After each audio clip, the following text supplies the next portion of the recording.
Hello everyone. Today I'm going to introduce to you how to use the GTokenTool platform to conduct pump micro trading. First we enter the pump micro trading page. Then connect to the main network. I will demonstrate it to you using the test network. Next connect the wallet. We chose the Phantom wallet. After a successful connection, you can see the wallet address. Now, let's start the operation. First enter the token address created in the pump section. Then import the wallet. Fill in the wallet's private key.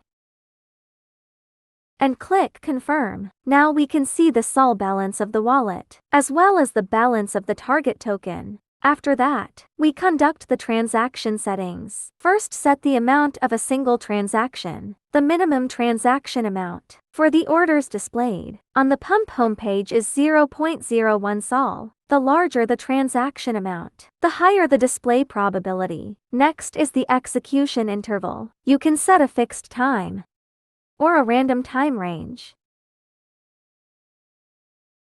Regarding the wallet execution order, it can be executed sequentially or randomly. For the gas fee, you can choose the default option or the fast option.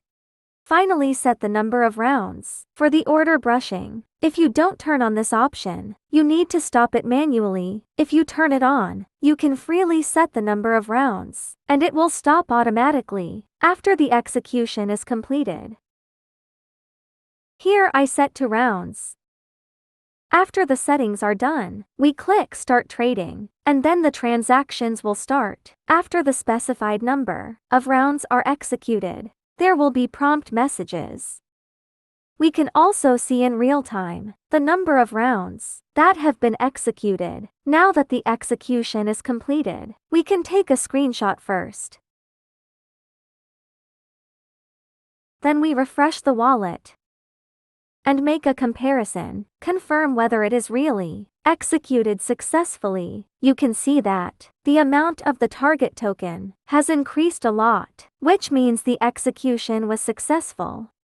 That's the whole process. You can go ahead and operate it on your own. If you have any questions, you can come to our community and ask. That's all for this video. Bye bye.